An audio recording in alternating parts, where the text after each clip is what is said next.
welcome to the Wandering Tangent Podcast. I'm BJ. With me is Jeff and Gary. And today we're talking about the 1977 Western horror, Western fantasy, Western something, Western burger. Western. No. Do not salt hamburgers like that. Anyway, we're talking about the 1977 Western something or other, The White Buffalo. Okay,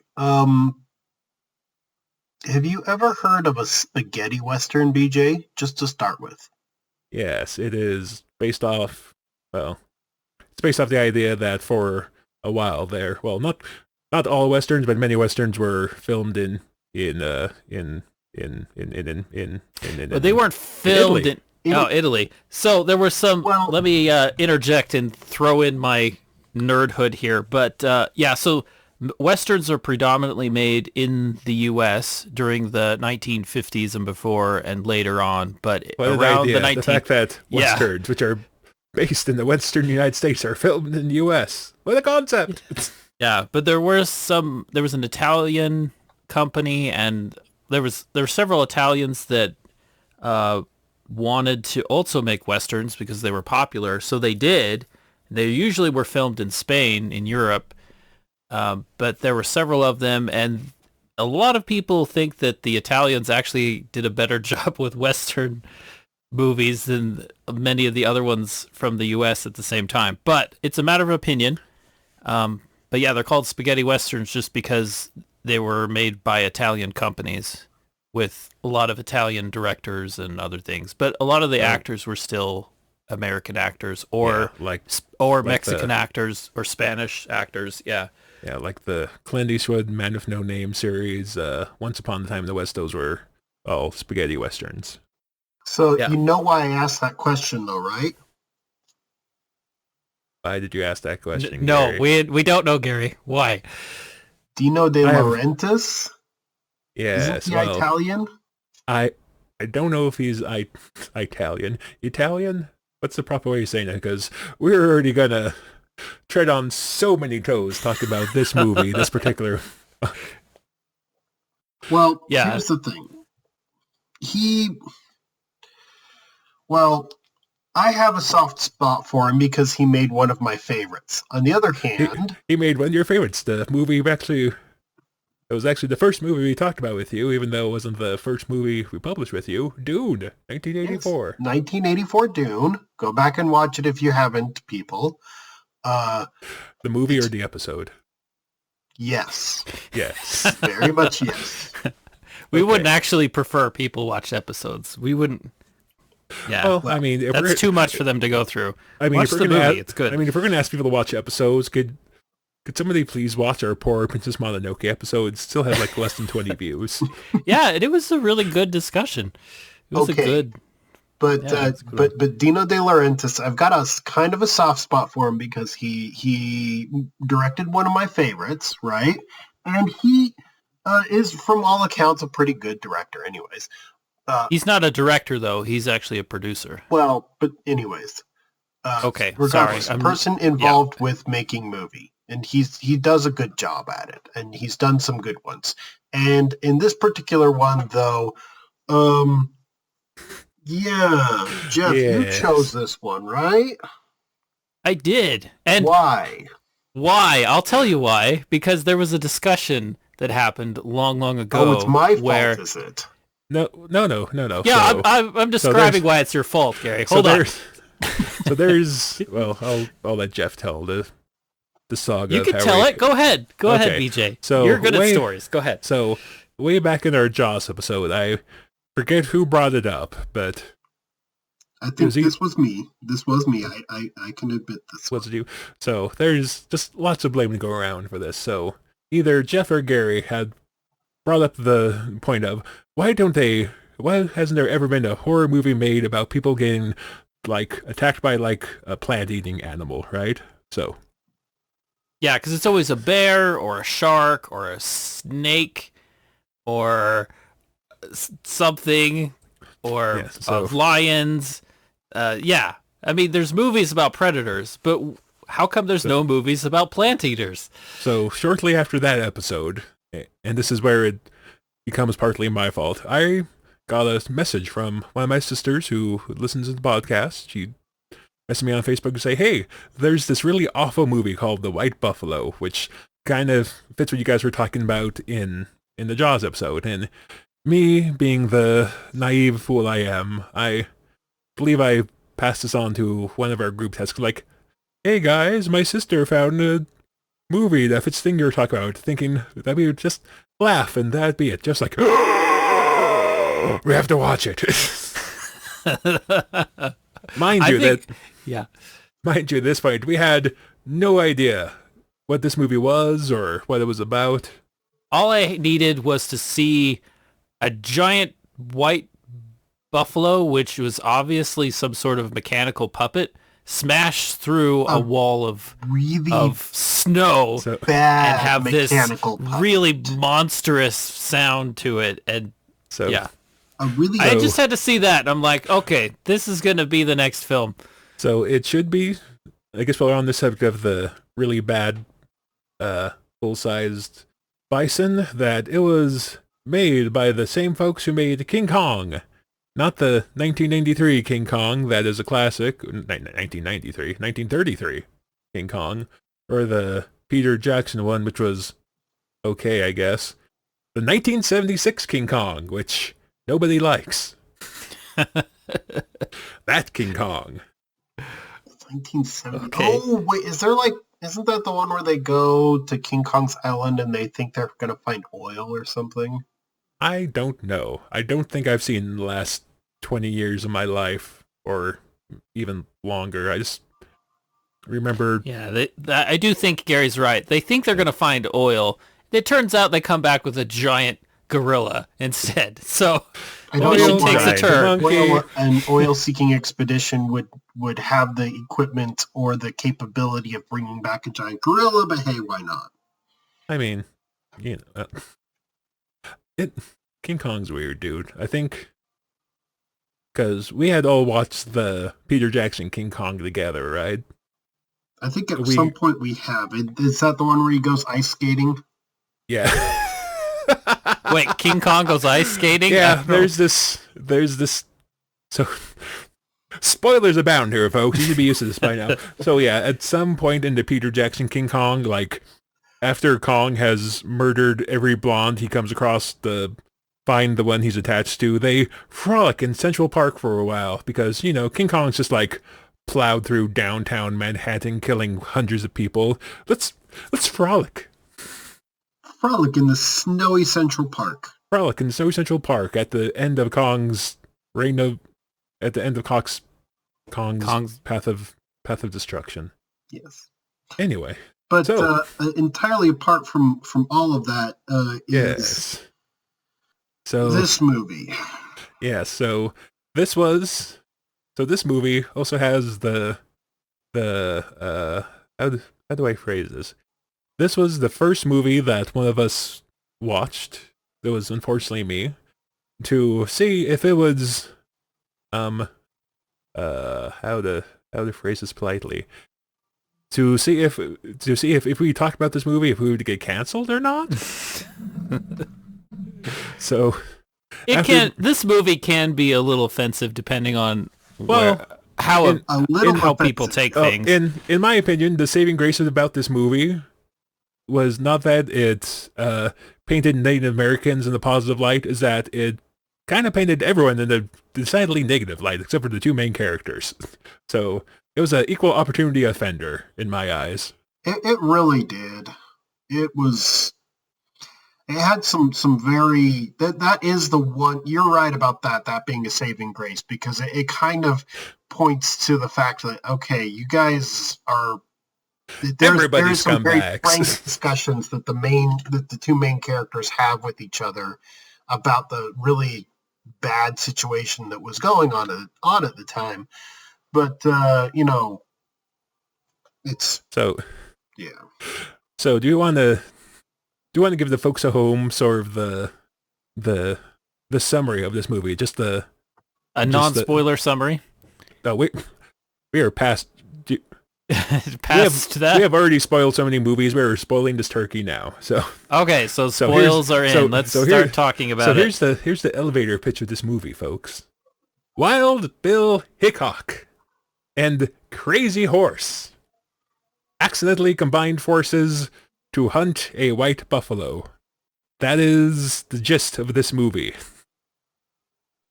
Okay, now, that sounds very crazy at first, but...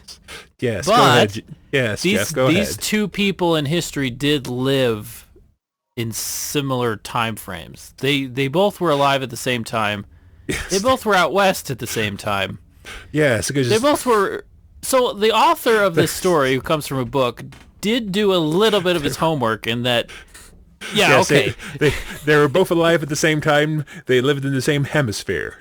Yeah. So, and a lot is unknown about Crazy Horse. Crazy Horse only has pieces of his history that people really know about. He was actually a very secluded person, whereas Wild Bill Hickok was...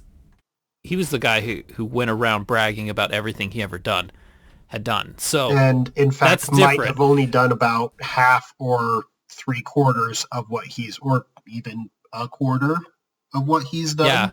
Nobody really knows because, the West is an interesting place where you can be anything you want to be if you have a silver enough tongue. I guess before we get too far into this, I already got a feeling of what Gary thinks of this movie. So let's... I guess before we dive too deep into this, do you guys recommend this movie? Gary, you go first. I know your answer. I would put it as a solid, if it comes across, you're sitting on your couch and for whatever reason you're watching TV and this movie comes on to the TV.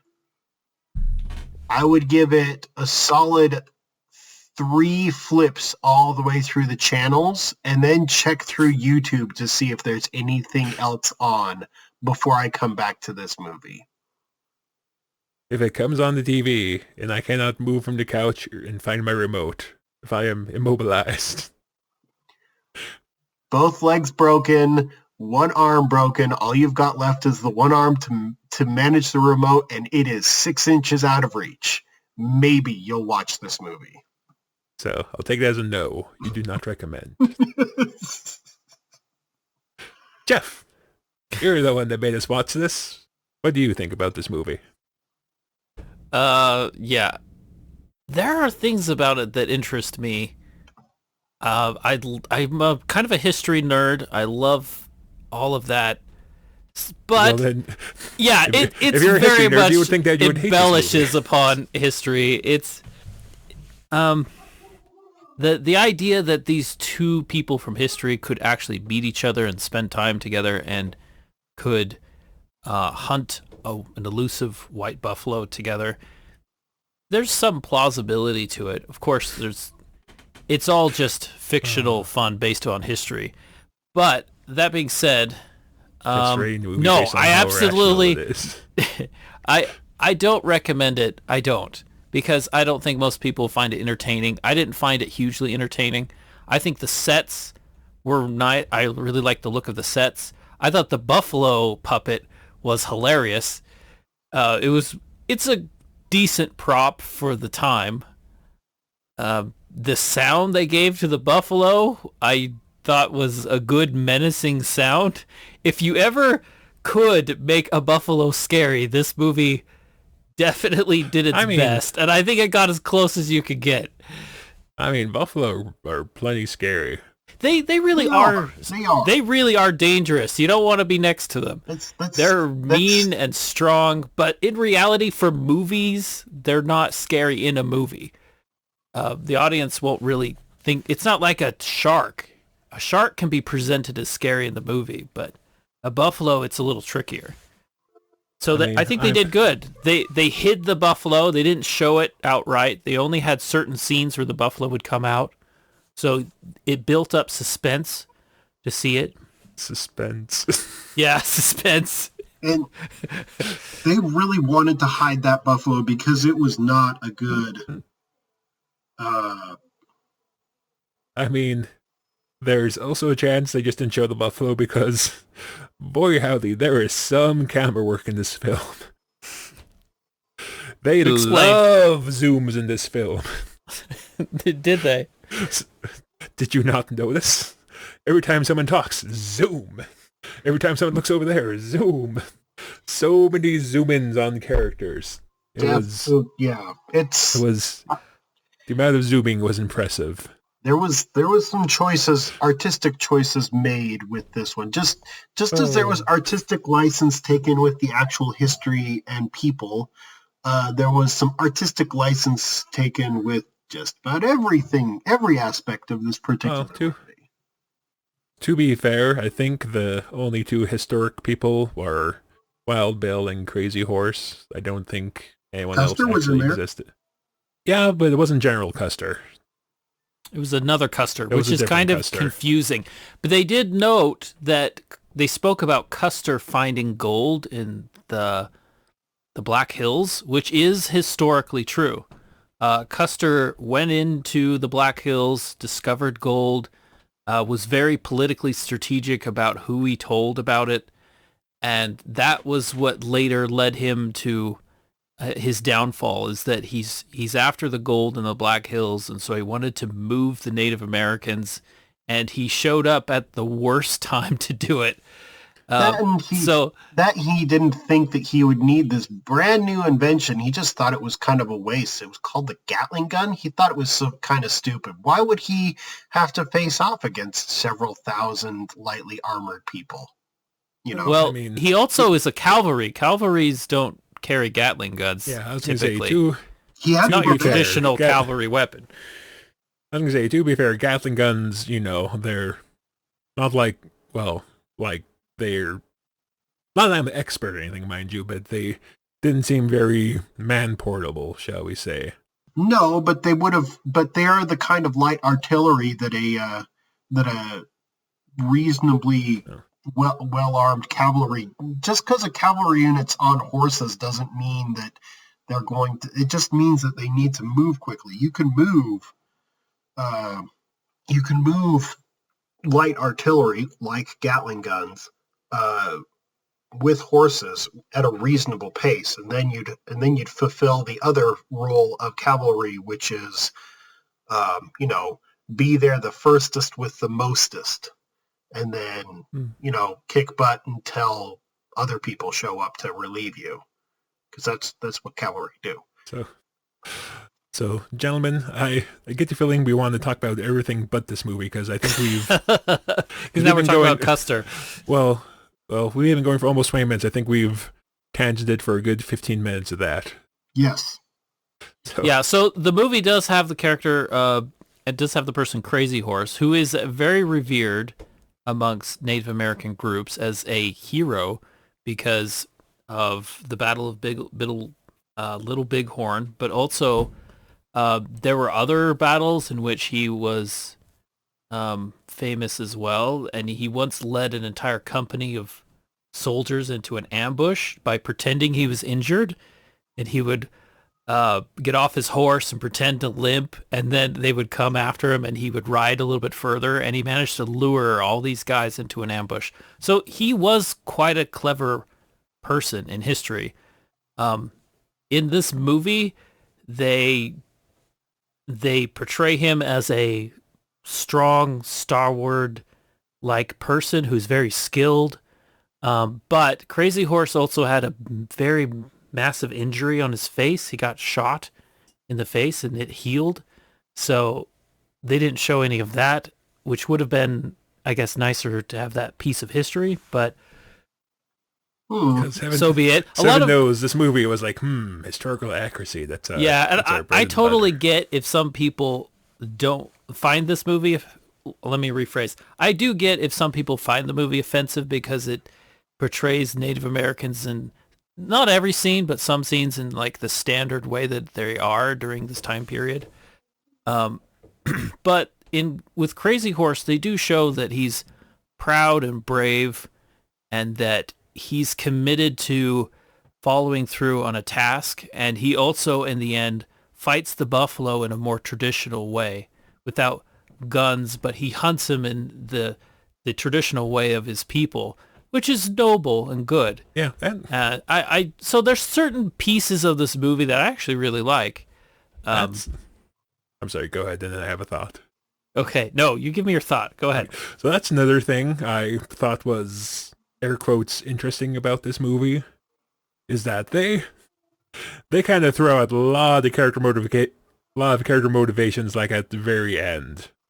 Like, all of a sudden, they decide that Charlie's only tagging along because they'll get, like, $2,000 from the pelt of the white buffalo. Crazy Horse decides that he has to kill the white buffalo via traditional methods in order to, I guess we have to explain why they're kind of going after the white buffalo, don't we? So yeah, and I only think the motivation behind Crazy Horse is good. The buffalo attacked his village, killed a young child, which I think was his child or his grandchild. It was I don't his know. child, and so he was sad and crying. Yeah, so he's got a perfect backstory. But then the other stories of Wild Bill Hickok, apparently the only way they bring him into the story is that he's having this reoccurring dream about a white buffalo. So now and that's it. He's having visions. That's it. Visions. He's having visions about a white buffalo. And apparently his visions are connected to a series of events that lead up to the hunt of the buffalo. And those series of events in his visions are coming true. And he's noting it throughout the movie. It's like, this is part of my vision. Well, so it's only really a couple of parts. I think he only dreams about the place at the end, and there's another part where the third wheel in this Operation Charlie says something or other, and Bill says, no, it's not the place. It wasn't my dream. It's supposed to be snowing heavy, and then it starts snowing heavy, or heavily snowing, whatever the proper English is. So yeah, so and in this case, neither Wild Bill or Crazy Horse know that the other person is who they are, because for grieving too hard, they Crazy Horse's father, I don't know if it's his actual father or like his Council of Chiefs, chief or his leader or whatever, kind of strips him of his name and says he has to go by Worm until he goes and kills this white buffalo and wraps the skin of his child in the robe of the buffalo so that the child can be at peace in the next life or whatever. And yeah, so weirdly enough, I was watching documentaries about Crazy Horse, and apparently it was very common for them to change their name at different points in their life. If they had a major experience, they might change their name to fit that new identity. And so Crazy Horse was named Crazy Horse, but then his name changed to Worm. No, wait, his father's name, I'm telling you wrong. His father was named Crazy Horse, and his father gave his name to his son, and he became Worm afterwards. So it's interesting how he calls himself Worm, which is unusual because that was the name of his father. So yeah, I don't get it. I don't get it. But his father / leader says that he has to go by Worm until he earns the right to get his name back or whatever, and then Wild Bill is just traveling incognito because apparently he made lots of enemies out west. Well, you lead an eventful life, and you which is somewhat true of Wild Bill Hickok, because he did have enemies. He was popular, and there were people that wanted to fight him because of his popularity. He did kill a few people too, so you kill somebody, and then that person has friends, and probably not as many as he claimed, but I think they still attribute at least 6 or 7 people to Wild Bill. Yeah, 6 or 7, but still. So it's just kind of a weird. Yeah, I don't get the movie, especially since it's like there's some things that are happening in the movie that I really don't get. Like what? For instance, there's a moment in there where they're starts going by train, right? Yeah. And then he's on a stagecoach. Yeah. And in the stagecoach, it's like excessively raining on that stagecoach. Like at least for the first portion, like almost monsoon style rains, right? Mm-hmm. Mm-hmm. Questionable about whether or not that would even happen in the northwestern states. I think this is what Dakota, Wyoming, Montana area.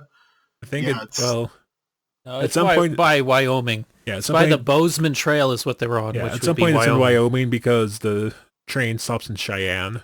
Yeah, And the road they were on, called the Bozeman Trail, was a real road that was used by miners too. So I don't know. I didn't know that it was known for its torrential downpours. But why is the stagecoach moving during that period of time? Why haven't they just have the horses tied up and the stagecoach staged in a safe area instead of, traveling along this road, which is basically turned into a giant pile of mud/river? Because then the plot wouldn't happen, Gary. It does seem awfully dangerous to be riding a stagecoach at night down a road. The road isn't lit. You don't have headlights. You're just, how do you even find your way in the dark unless you have a really good moonlit moon or something? It's the same reason why everyone is literally out to kill everybody else at the drop of a hat. And it's there's just so. And then 5 seconds later, it goes from being torrential downpour to being calm snowfall, right?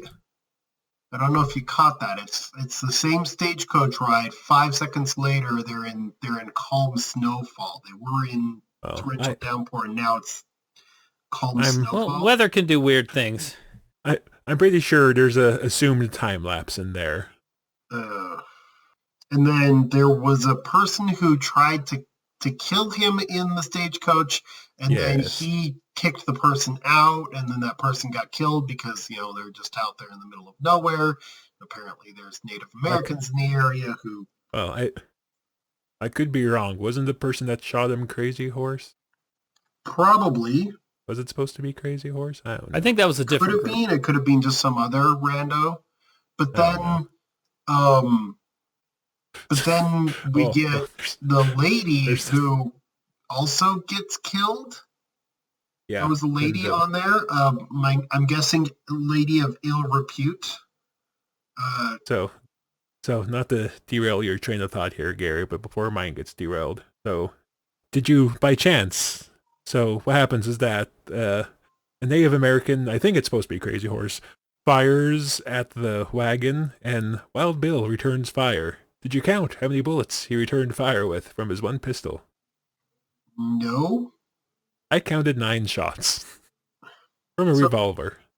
BJ, I have long given up on the fact that Hollywood has no idea how guns actually work. Gary, they don't. They just don't. Gary, you're the one complaining about rain. I can complain about how many gunshots come out of a 6-shooter. Touche, BJ. Touche. You got me there. Huzzah! I got it. Do you think movies have gotten better at being more accurate? Do you think that maybe audiences are holding them to higher in modern standard? movies, they do show people having to reload, people running out of bullets and having to reload occasionally when it suits the plot, but not nearly as much as they probably should. I mean, and some modern movies, some modern action movies have been, for instance, there is one particular series, John Wick. Have you ever heard of that one? I've seen the first one. I haven't seen any of the others. It's been praised, and quite rightly so, for a lot of its sequences being kind of realistic. In fact, so realistic that, and there's a reason for that. Some of the things that happen in those action sequences, not all, Admittedly, there's a lot of it that's very stylized for modern audiences and whatnot.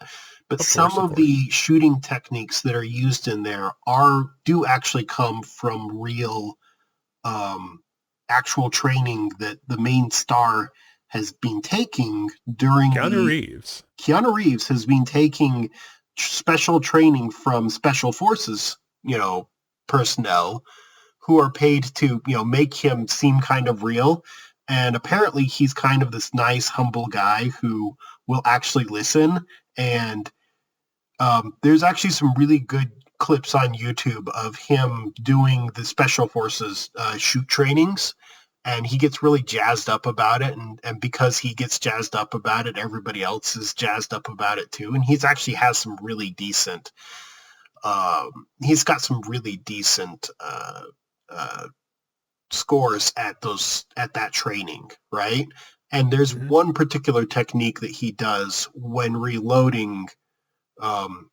He does this weird, like he ejects a mag, but he like flicks the gun to the side, and that makes the mag fly out a little faster, or at least in a direction that's not just straight down. And then he puts a new mag in, right? A new magazine. Sorry if I'm confusing people. So he ejects a magazine. Instead of letting it just drop down, he flicks the gun to the side so that it drops to the side, and then he puts a new magazine in.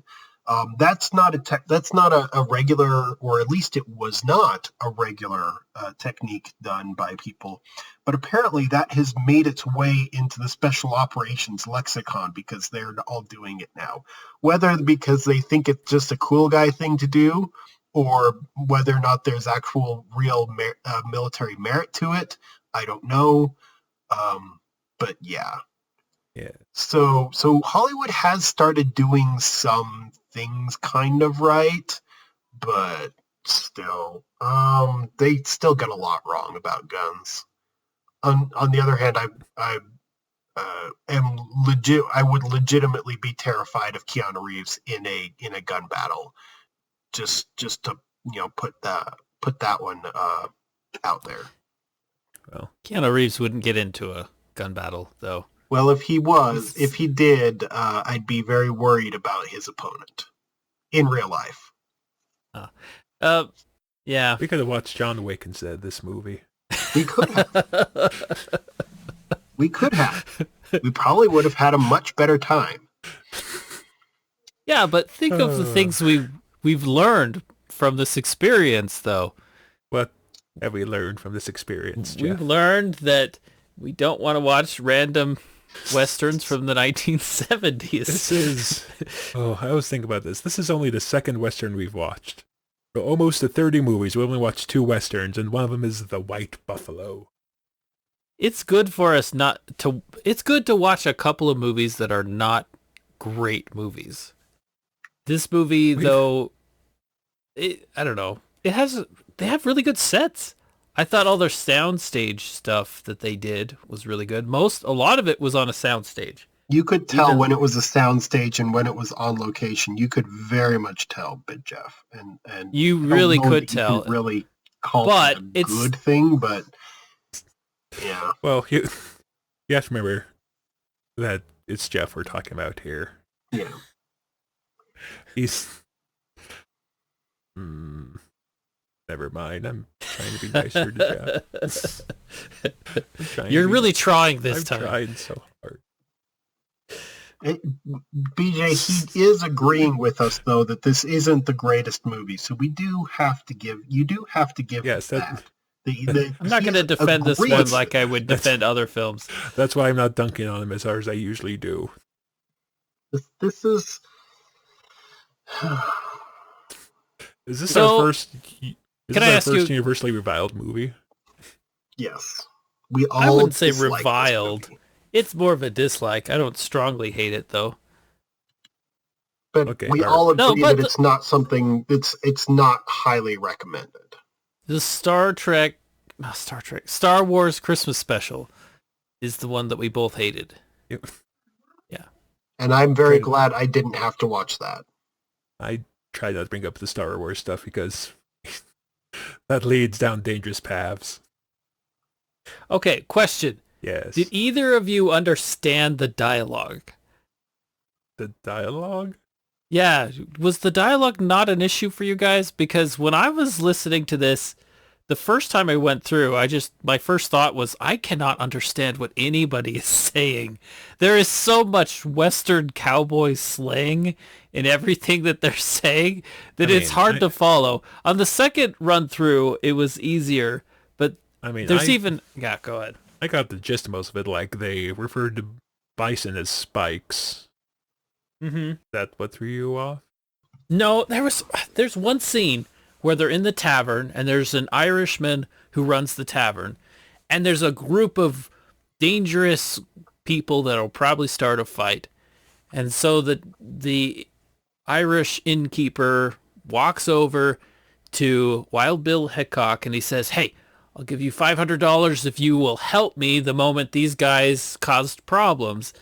And he says, "These people are dangerous. One of them is grease. He's hot grease." I have no idea what that even means. I think but that was I get supposed the to be gist. like that might have been like his nickname. Because a lot of these cats have really weird nicknames. Yeah. I don't. But, I checked. Okay. Everyone, Am I the only one who struggled to understand what they were saying? Well, here's the thing, Jeff. Right? Yes. To struggle to understand means that you want to understand. Yeah. Yeah, I didn't struggle to understand any of this at all. Because you just weren't interested in knowing what they were saying. Gary just let it wash over him. Yes, I let it wash over me, and I experienced the movie as both a visual and audio experience. Yeah, I'm not going to say for the senses. I'm specifically not going to say visual and audio treat. I'm just going to say experience. I will say there's Buffalo, audio visual experience. Is starring indeed Charles Bronson and Will Sampson.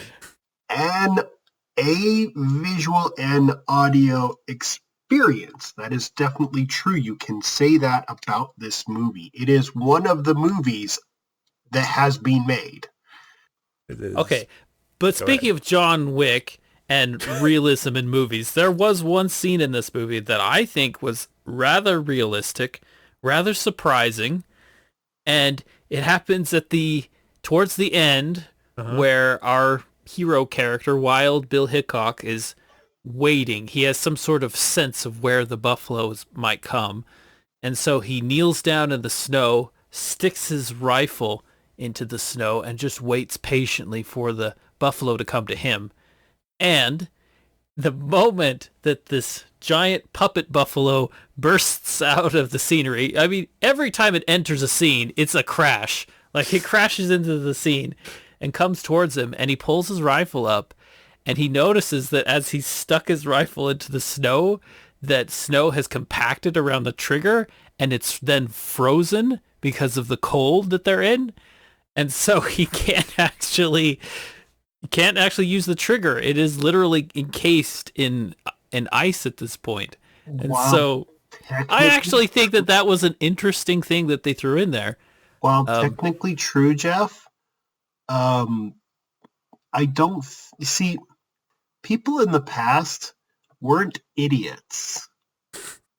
They lived in the past, and so they were not as knowledgeable about the world as we might be right now, but they weren't idiots. And what they knew fairly well. And a hunter in that area, a person who's familiar with weapons and a person who's familiar with hunting wild animals would never put their weapon in the snow like that. They would keep it on them. Yeah, but even experts sometimes are just humans and they make mistakes. And yeah, you could put your rifle into the snow many times, but if the temperature's just right and if the snow compacts in a certain way, Jeff, it's just an unexpected... No, that rifle is your life and death. You wouldn't put it in the snow because then it could get wet and corrode. They kept very careful. They kept very a lot of care was given towards their weapons and equipment because that stuff was valuable and and life-saving. Okay. It also took him a really, really long time to realize he couldn't pull the trigger on that thing. It's like, oh no, it's He like had the shot lined up. He had like lined up for like 10 seconds. And then all of a sudden, whoops, I can't fit my finger in there at all. I did those until just now. Oh no. Buffalo. I'm actually going to disagree, Gary. I'm going to disagree because... Oh boy. Here we go. Here's the thing. Like, yes, expertise and training Where's my pop? are a thing. And I do agree about people in the past having a better understanding of some things because of their experience with them, and that they weren't non-intelligent at all. Yeah. I completely agree with that point of view. But what I like about it is the littlest things can cause great problems. And I like it when any movie, and I'm appreciative that this movie made such a small thing a big problem. And so I do like that they highlighted that. As far as like expertise, most people once in a while mess up things in a way that they weren't expecting. And maybe even experts do. Well, I will give you that the character within the context of this story was not exactly in his right state of mind. He was kind of weird and doing this whole vision quest thing, and definitely acting out of. He was so focused on the buffalo that he missed a very basic thing. So to kind of give a little more detail about why Wild Bill's on this, it's not just that he's having these dreams. It's that these dreams are so violent that he's literally waking up middle of the night, like guns drawn and blazing. He does this. I know. He does this like 2 or 3 times. He wakes up several times. It's like starts shooting. You would think at some point he would stop sleeping. Like he would stop sleeping if his gun's on, because with how much ammo he burns through. Well, he does that twice. He wakes up and starts shooting in front of him. There is a thing that they have on modern weapon systems. It's called a safety. I don't think they had it on those ones, but then again, I'm surprised he's able to, in only a half awake state, able to do the full action on 2 pistols at the same time. Oh, that's something that only really happens in movies, so to speak. Because usually you have to pull the hammer back and then fire for a revolver, right?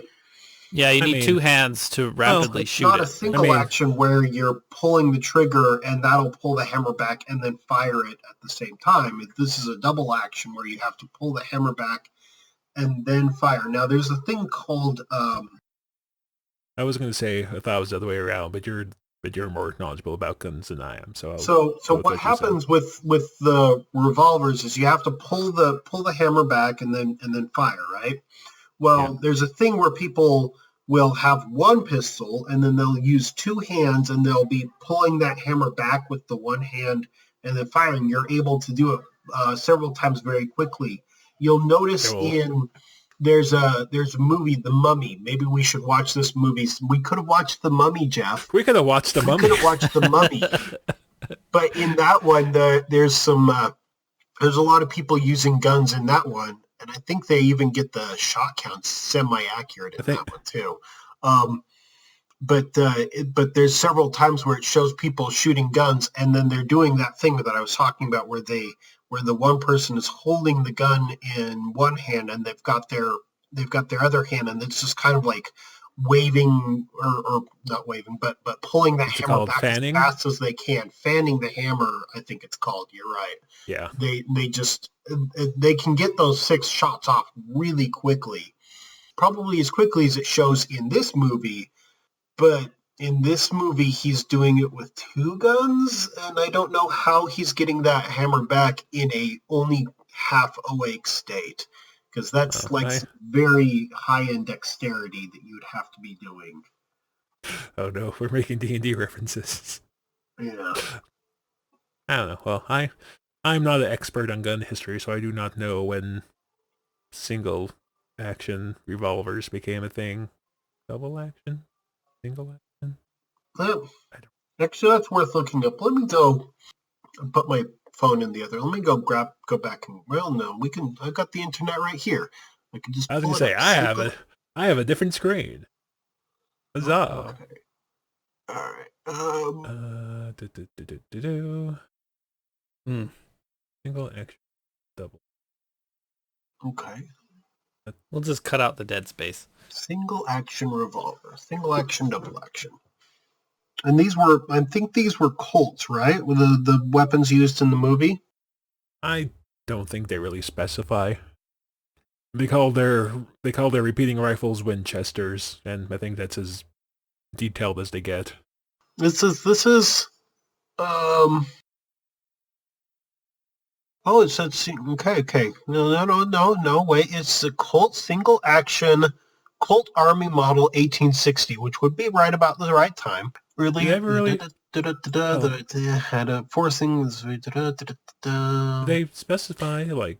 So that means he could have woken up in his sleep and shot off 12 rounds. More than 12, maybe. I never counted how many times he fired out of dreams. Just the one time his return time. Like, oh, that's 9. I mean, if I had to guess, they were probably Colt single action armies because that's like default cowboy gun. Yeah, the first time he does it, he's on the train. And so he fires bullets. He's on a bunk bed. He's on the bottom bunk in the bottom bunk, and he shoots through the top bunk. But there happens to be no one there. So yeah, this definitely looks like the kind of weapon that was used. So single action. Yeah, so single action, you have to cock manual. Yeah. So it's double action that. No, it's a double action. Sorry, I got this backwards. I'm sorry, guys. Okay. Yay. That's 2 I got on Gary this episode. Woo! Yay! Yay! The episode no one listened to because this movie is awful. Single function of releasing the hammer striker. Yes.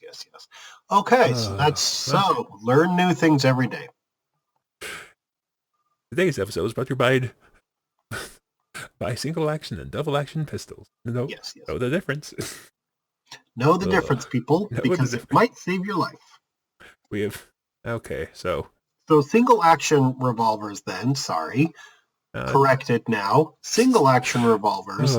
We spent like 10 minutes. How is he cocking these hammers and firing them when he's only half awake? That's my question. It could be double action. I don't know. I'm an expert. How? Well, it said very specifically those are single action revolvers. So. Oh. Why are we nitpicking on this? What are we doing? Why are we projecting agony in this movie? It's fun to nitpick. It's a movie worth nitpicking because it's not a very so many things are wrong about this movie. Crazy Horse and Wild Bill teaming up together to fight off a rampaging white buffalo. It's just so wrong on so many levels. Or check this out. We could just stop talking about the movie. We could. We're about an hour into it. We could. That is a definite choice here. This is where you two are like, I quit. None of this. We're done. Well, we do have some other ones coming up where we can spend much more time on it. But is there more things you want to talk about in this movie, Jeff? Yes. Yeah. I want both of you to tell me the thing you hated most about this movie. The one thing. Yes. Yes. Yes. Yes. Indeed. BJ, what is the one thing you hated the most? And I put this in very heavy quotes, acting? You thought the acting was bad? You thought the acting was good? I didn't think it was that bad. You thought it was that good? No, I didn't think it was good. There's nobody that had like really supreme acting to them. So here's a random question for you guys. I thought the guy who played Crazy Horse, he has these hoops and hollers that sounded really good. So that's that was kind of interesting. So that's kind of in the vein I was about to bring up. And I don't know if Gary paid this close attention or if he just let this part wash over him. So, do you guys think that? Oh, how do I phrase this? There's parts where they pretend like they're having trouble understanding each other. Do you think the concept was supposed to be that when they were communicating, they were not always necessarily speaking English? Does that make sense? Like when they're talking, they're really doing hand gestures. Well, like there's when Wild Bill and Crazy Horse talk, they do hand gestures, but there's like 15 different times where Charlie's like, "Do you want me to shoot him?" And Crazy Horse never responds because Charlie's asking Wild Bill if he wants him, i.e. Charlie, to shoot Crazy Horse, and Crazy Horse never responds. So I Yeah. get that. That could be a way of doing it. Either that or Crazy Horse is just like, it's the I'm crazy not one-eyed going to guy listen again. to the idiot. It's like, I'm not going to listen to the crazy one-eyed guy who's here to be racist. Pretty much. I mean, in the end, it is. That's his character Yeah. arc. That is. Instead, he becomes more racist. That's his character arc. He's there so Wild Bill can be a good guy and give Crazy Horse the robe of the white buffalo, and Yeah, him and Choose- Hickok do not part choose- on good terms. choose to in give the it to end. him instead of cashing it in. And Terry's like, I can't say what he says because that'd be racist. That's racist. Well, the head, what I don't get Yes. is you would get a certain amount of money for the skin, but you would also get a certain amount of money for the head. And the head was not useful to Crazy Horse. Since they both killed this, could he have not taken the head, handed that to his friend, preserved his friendship with him, and then the robes or the skin and meat and bones and whatnot all go to Crazy Horse, and he just gets to go sleep finally because he's, why was that not an option? Well, Because the head would still be worth quite a bit of money, and the guy knew he was never going to get the full thing, but it's still getting the reward for just the head would have been significant. Like he said to his lady friend earlier in the movie, the head's worth a lot of money. And because then you wouldn't have the dramatic ending. I'm doing hand gestures you can't see because we're recording a podcast in separate places. But drama. No, Pathos. it's just... Yeah, it's a Pathos? good point. Maybe, I don't know. Crazy Horse definitely is not happy about the relationship between the settlers and the Native Americans. So Go figure. go figure, right? So they even have some dialogue scenes where they talk about the conflict and how the relations are bad. And of course, it shows people from that time period having great animosity towards the natives, and which is all historically correct. Well, as Charles Bronson's character pointed out, there's so many. Like, the Native Americans really had no clue about how many people there were.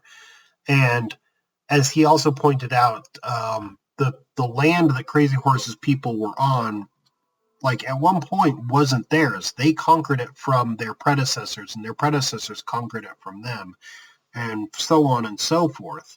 This is something pointed out in the movie, and it was a real thing in history. So, I mean, I'm not justifying the actions of the settlers. I'm just pointing out that that's what happened. Yeah, it wasn't saying it's a justification, just that it's how things work in real life. And there was an opportunity for them to work within the system that the Native Americans didn't take for a long time to finally become a group that would just accept the fact that people were coming into their country and live with the people, and they didn't take it for a long time, and now they have, and for better or worse. Not that it would have been a great choice anyway, but that is it really wasn't. That's beyond the geopolitical scope of this podcast. Oh, definitely way beyond the concepts that we can quite understand or discuss. Yeah. And this movie wasn't predominantly about these two different groups. It does show how the two different groups are very different, where they and of course they don't get along. They're so incredibly different. They don't understand each other. And there was animosity. It did show that too, it did show that too. But a lot of it is just about how the hunt for this prize, it dominated each of them in different ways, and so they're all pursuing this goal. And they make, it's not I guess that they platform I really wished I would have. It's just so awful, Jeff. It's just so bad. Yeah, but the buffalo smashes into the scene, and all these pieces of snow go flying, and he storms in, and he makes this sound, and then, all of that is exciting. No, it's okay. No, never mind. I was gonna be nice to Jeff. Nice to Jeff. I have to be nice. I have to be nice. Like I said, I do not recommend this movie. BJ? I also do not recommend this movie. Okay, what is the thing you hated the most, Gary? Oh, me? Out of this whole movie. Yeah, fine. What is the thing you despised the most? Despised the most.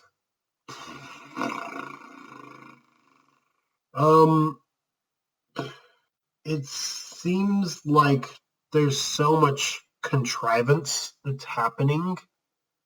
It's just so badly contrived. Like, everybody is like Wild Bill's pretending to be somebody else, and then everybody sees right through his disguise, and so many people want to kill him, and yet they don't. And then Crazy Horse is supposed to go out and do this thing, and he even doesn't like him, but he doesn't kill him because reasons, and it's just so... Well, to be fair, the one time he kind of spares Hickok is before they really actually interact with each other. He just decides not to take the shot while he's sleeping or whatever from, like, on top of the hill. Yeah, but it's just so... It's like, why are these things really happening? They don't establish motivations, right? And like, why do they really need to be friends? Why do they need to ride together? I can't even say it's because of the way it was at the time, because there's so many movies from that era that were done so much better. So I don't know. I can't even. I just white girl can't even with this movie on so many levels. Okay. The one thing I didn't like is there is now the white girl of this podcast. Here we go. I just can't even. I can't.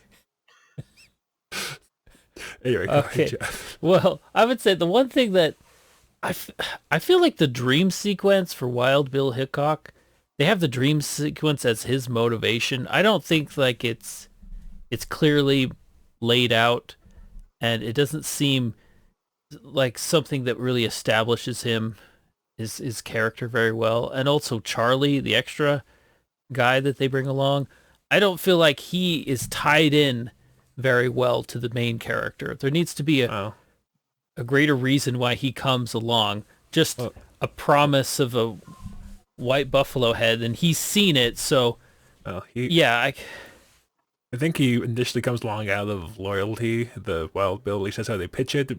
And like I said, at the very end, they're like, oh, he's in it for the money. Because they need to have the dramatic scene at the end where Bill chooses his friendship with Crazy Horse over Charlie. Except then they can't really be friends. It's like, oh, wait, you're Crazy Horse and I'm Wild Bill. Dang it. Yeah, we can't be friends. That's Charlie so many saw things the like buffalo. that. I just don't get So he should be valuable to the group because he witnessed the location and he can guide Wild Bill to the rough area of where the buffalo might be. So he should be useful that way. But I don't think they really establish things. They just kind of throw it together. But tell me now. Just kind of throw things together in this movie about Wild Bill Hickok and Crazy Horse hunting a white buffalo. Yeah. So tell me one thing that you really liked about the movie. It can't be zero. There's got to be something. Do you have to? Yeah. It was not 4 hours long. It was not Gettysburg. No, yeah, it's only an hour and a half. I only had to sit for an hour and a half through this movie.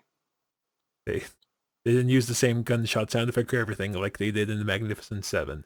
There you go.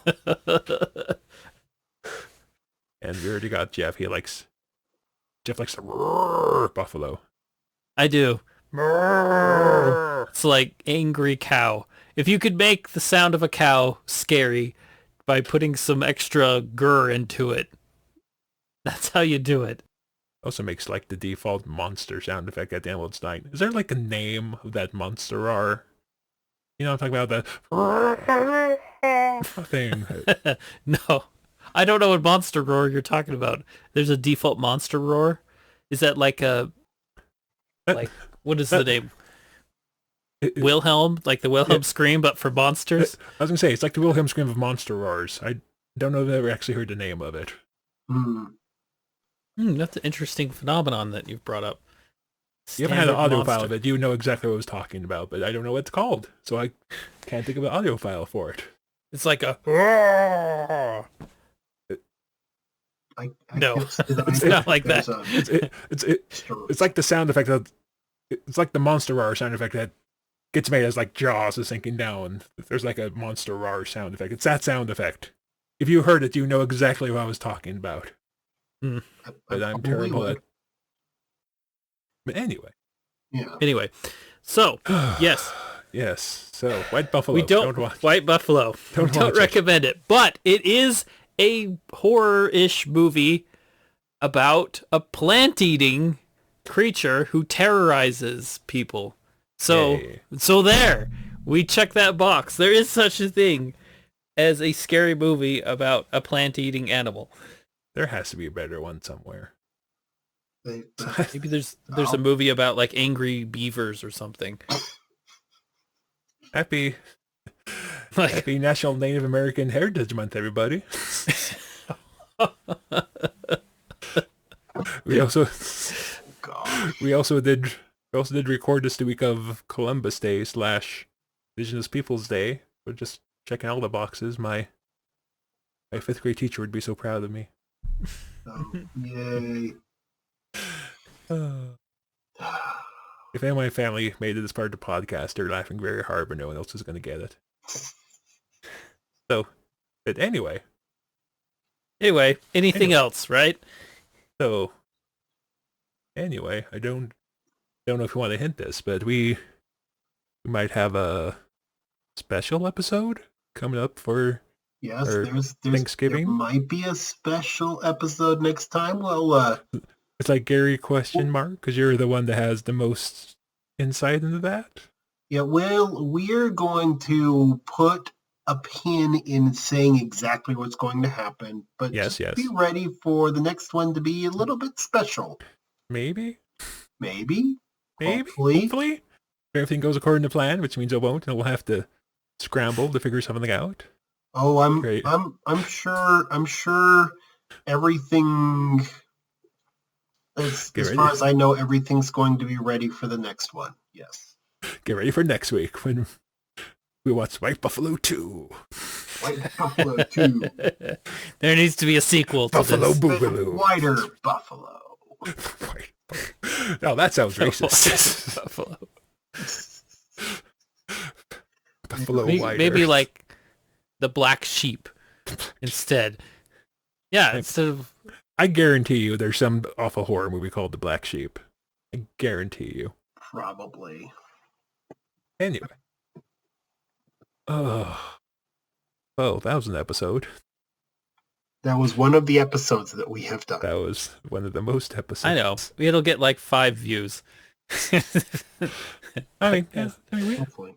to be fair, we have good stuff coming up. We have our potentially special episode for Thanksgiving. I don't know if it's something you'll want to like plan together the family around the Wandering Tangent podcast as you enjoy your Thanksgiving festivities. I'm not going to go that far. Mm. You mean like play the podcast during the Thanksgiving dinner? Is that what you're saying? Who in their weirdest mind could ever dream up such a thing? That's my point! No one would actually do that. I know. Your sarcasm was so deep that it was strange. It went all the way through the planet and back around.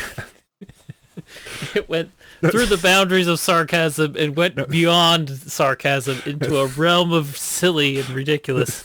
And on that happy note, dares to even venture. No, Jeff. It's a very special episode in like the vein of a back to school special. A very special episode where we talk about drug addiction or how to not be the dangers mean to of people or Dungeons like and Dragons. Dangers of role-playing games. We should watch Mazes and Monsters again.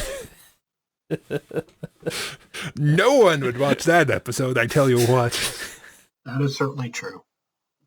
It's oof. Oh.